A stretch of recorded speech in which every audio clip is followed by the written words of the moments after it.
कौन सा भिन्न सबसे छोटा है? हमें बताना है कि दिए गए भिन्नों में से कौन सा भिन्न सबसे छोटा है। तो चलिए इसे सॉल्व करते हैं। सॉल्यूशन। पहला भिन्न दिया है 8/25, मतलब 8 में 25 से भाग करेंगे। तो यहाँ पर करके देखते हैं। 8 छोटा है, 25 बड़ा है, तो यहाँ पर 0 लिखकर उसके आगे पॉइंट करेंगे। तो यहाँ पर 0 कर देंगे। अब 25 का पहाड़ा पढ़ेंगे। 25 से कम 25, 25 दूनी 50, 25 तिहाई 75।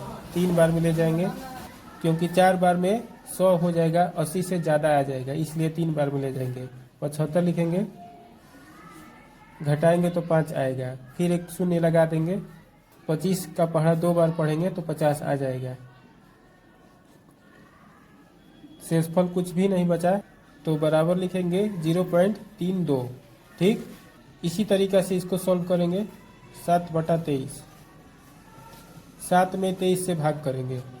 यहाँ पर 7 छोटा है, 23 बड़ा है, तो यहाँ पर 0 लिखकर पॉइंट लिखेंगे और आगे एक शून्य लगा देंगे। अब 23 का पहाड़ा पढ़ेंगे। 23 का पहाड़ा 3 बार पढ़ेंगे। 3 में 3 से गुणा करेंगे 9, और 3 में 2 से गुणा करेंगे 6, 69 आ जाएगा। अब घटा देंगे 69 को, 1 बचेगा, फिर एक शून्य लगाएंगे। फिर भी छोटा है 23 से, तो यहाँ पर एक शून्य लगाएंगे, तो यहाँ पर भी एक शून्य लगाएंगे। ठीक, अब 23 का पहाड़ा 4 बार पढ़ेंगे, तो हो जाएगा 3 में 4 से गुणा करेंगे तो 12, फिर 4 में 2 से गुणा करेंगे तो 8, 8 और 1 हासिल 9, 92 हो जाएगा। अब 100 में से 92 घटाएंगे तो 8 बचेगा। तो यहाँ पर इसका भागफल आ गया 0.304। ठीक, तो यहाँ पर दशमलव के बाद 2 स्थानों तक ही हम लेंगे, तो हो जाएगा 0.30। ठीक, इसी तरह से इसको हल करेंगे। 11/23, 11 में 23 से भाग करेंगे। यहाँ पर 11 छोटा है, तो यहाँ पर 0 लिखकर एक पॉइंट लिखेंगे, यहाँ पर एक 0 बैठा देंगे। ठीक, अब 23 का पढ़ा इतना बार पढ़ेंगे कि या तो 110 आ जाए या इससे छोटा है, तो 4 बार पढ़ेंगे। 23 में 4 से गुणा करेंगे तो 92 आ जाएगा। 110 में से 92 घटाएंगे, यह एक हासिल ले लेगा तो 10 हो जाएगा। 10 में से 2 गया 8, और यह 10 हो गया। 10 में से 9 गया 1, 18 आ जाएगा। फिर यहाँ पर एक शून्य बैठा देंगे। अब 23 का पढ़ा इतना बार पढ़ेंगे कि या तो 180 आए या इससे छोटा है, तो 23 का पढ़ा हम लोग 7 बार पढ़ेंगे। 8 बार पढ़ेंगे तो इससे अधिक आ जाएगा, तो 7 बार पढ़ेंगे।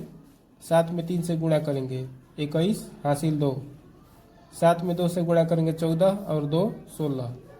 ठीक, दशमलव के 2 स्थान तक ही हम लोग छोड़ देंगे। इसका भागफल आ गया 0.47, 0.47। ठीक, इसी प्रकार इसको सॉल्व करेंगे 14/53 को, मतलब 14 में 53 से भाग करेंगे। यहाँ पर 14 छोटा है, तो शून्य लगाकर एक पॉइंट लगाएंगे और यहाँ पर एक शून्य बैठा देंगे। ठीक, अब 53 का पढ़ा इतना बार पढ़ेंगे कि या तो 140 आए या इससे ठीक छोटा है, तो 53 का पढ़ा हम लोग 2 बार पढ़ेंगे। 3 बार पढ़ेंगे तो 150 से अधिक आ जाएगा, इसलिए 53 का पढ़ा 2 बार पढ़ेंगे। 3 दूनी 6, 5 में 2 से गुणा करेंगे तो 10 हो जाएगा, तो यहाँ पर 10 लिखेंगे, मतलब 53 दूनी 106। अब घटा देंगे, यह एक हासिल ले लेगा तो 10 हो जाएगा। 10 में से 6 गया 4, यह 13 हो जाएगा। 13 में से 10 गया 3, फिर यहाँ पर एक शून्य बैठा देंगे। ठीक, 53 का पढ़ा इतना बार पढ़ेंगे कि या तो 340 आए या इससे ठीक छोटा है, तो हम लोग 53 का पढ़ा 6 बार पढ़ेंगे। ठीक, 6 में 3 से गुणा करेंगे 18 हासिल 1, 6 में 5 से करेंगे 30 और 1 31। 53 का पढ़ा 6 बार पढ़ेंगे तो 318 आ जाएगा। यहाँ पर हम एक हासिल देंगे तो 10 हो जाएगा, और 10 में से 8 घटेगा तो 2, यह 3 हो जाएगा। 3 में से 1 गया 2, यह 3 3 कट जाएगा।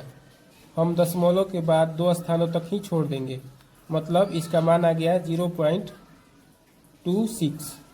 अब हम लोगों ने चारों भिन्नों को सॉल्व कर दिया है। अब जिसका रिजल्ट सबसे छोटा आएगा वही हमारा आंसर होगा। तो यहाँ पर हम लोग देख रहे हैं कि दशमलव के बाद 32 आ रहा है, मतलब 1 रुपया में हम लोग देखेंगे तो 32 पैसा यहाँ पर आ रहा है। यहाँ पर 1 रुपया में 30 पैसा आ रहा है, यहाँ पर 1 रुपया में 47 पैसा आ रहा है, और यहाँ पर 1 रुपया में 26 पैसा आ रहा है। तो चारों में से कौन सबसे छोटा है? क्लियर है कि यहाँ पर 1 रुपया में केवल 26 पैसा आ रहा है, तो यह सबसे छोटा है, मतलब 0.26 सबसे छोटा है, मतलब 14/53 सबसे छोटा है, क्योंकि इसी का मान 0.26 है, तो 14/53 सबसे छोटा है, इसलिए 14/53 सबसे छोटा है। हम लोगों ने आंसर प्राप्त कर लिया। ठीक, यदि आज का वीडियो आपका अच्छा लगा हो तो इसे लाइक और शेयर अवश्य करेगा, और इसी तरह के और वीडियो प्राप्त करते रहने के लिए आप हमारे चैनल को कृपया अभी सब्सक्राइब कर लीजिए। धन्यवाद।